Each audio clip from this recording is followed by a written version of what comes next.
আসসালামু আলাইকুম রহমতুল্লাহ। অভিভাবক ছাড়া বিবাহ বাতিল।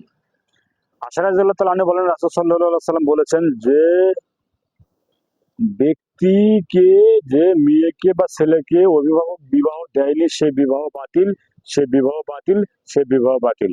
সম্মানিত উপস্থিতি, যারা বিবাহ শাদী করেছি অভিভাবক ছাড়া তাদের বিবাহ বাতিল, এবং যারা বিবাহ শাদী করিনি বা বিবাহ দিব অবশ্যই খেয়াল রাখতে হবে তার বিবাহ দেওয়ার পূর্বে তার গার্জিয়ান থাকতে হবে। তার গার্জিয়ান ছাড়া, ওলি ছাড়া বিবাহ হবে না। বিবাহ বাতিল, বিবাহ বাতিল, বিবাহ বাতিল। অতএব যারা যেখান থেকে আমাদের ভিডিও দেখেন নিজেরা দেখবেন এবং শেয়ার করে দিবেন ভিডিওটা, এবং মানুষকে বেশি বেশি যাতে মানুষ দেখতে পারে এই জন্য শেয়ার করে দিবেন।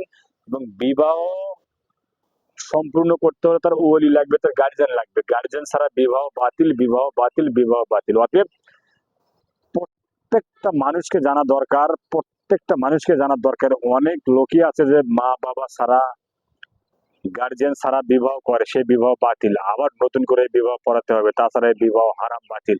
অতএব যে যেখান থেকেই আমি আপনারা যারা ভিডিও দেখছেন প্রত্যেককেই তার অভিভাবক ছাড়া বিবাহ দেওয়া যাবে না। আর অভিভাবক ছাড়া কেউ বিবাহ বসবেনও না, বিবাহ করবেনও না। অভিভাবক দিয়ে বিবাহ করতে হবে। আসসালামু আলাইকুম রহমতুল্লাহ।